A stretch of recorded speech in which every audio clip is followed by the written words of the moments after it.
ते समय वह घर नहीं लौटा। वह और उसका दोस्त स्कूल के बाद एक मॉल में छुपकर खेल रहे थे, लेकिन रात होते ही वे वहां फंस गए। तभी जब लड़के ने चांद की रोशनी देखी तो वह अचानक से पूरी तरह एक भेड़िया बन गया। उसका दोस्त डरकर भागने लगा, लेकिन भेड़िया लड़का उसके पीछे दौड़ पड़ा। अंत में लड़के ने दोस्त को पकड़ लिया और कुछ समय बाद वह अपने घर लौटा, लेकिन उसके मुंह से खून टपक रहा था। माँ यह देखकर डर गई और अगली सुबह शहर छोड़ने का फैसला किया, लेकिन तभी पड़ोसी बूढ़ी औरत ने सब देख लिया और पुलिस को फोन करने लगी। माँ ने जल्दी से उसे बेहोश कर दिया और भागने की तैयारी करने लगी, लेकिन लड़का कहीं जाना नहीं चाहता था। वह अपने दोस्त के जन्मदिन पर जाने की जिद कर रहा था। माँ के बार बार समझाने के बावजूद लड़के ने उसे धोखा दिया और उसे बंद कमरे में बंद कर दिया। फिर वह जन्मदिन की पार्टी में चला गया। पार्टी में लड़का अपनी सहपाठी लड़की के साथ खेल रहा था जब अचानक पूर्णिमा की रोशनी उस पर पड़ी और वह फिर से भेड़िया बन गया। वह लड़की पर हमला करने ही वाला था कि तभी एक गोली चली और वह रुक गया। माँ ने समय पर आकर उसे बचाया था।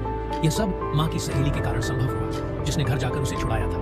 माँ लड़के को वापस घर लाई और उसकी चोटों का इलाज किया, लेकिन तभी पड़ोसियों की भीड़ आ गई जो इस भेड़िया लड़के को खत्म करना चाहती थी। गुस्से से भरा लड़का दरवाजे की ओर बढ़ा, लेकिन माँ ने उसकी जंजीरें खोल दी। अचानक लड़के ने शांत होकर माँ का हाथ पकड़ लिया और दरवाजा खोल दिया। पड़ोसियों के सामने खड़े होकर उसने दिखाया कि माँ के प्यार ने उसकी भेड़िया प्रवृत्ति को हरा दिया था। इस कहानी का संदेश यह था कि माँ का प्यार दुनिया की सबसे शक्तिशाली चीज है जो किसी भी बुराई को मिटा सकता है।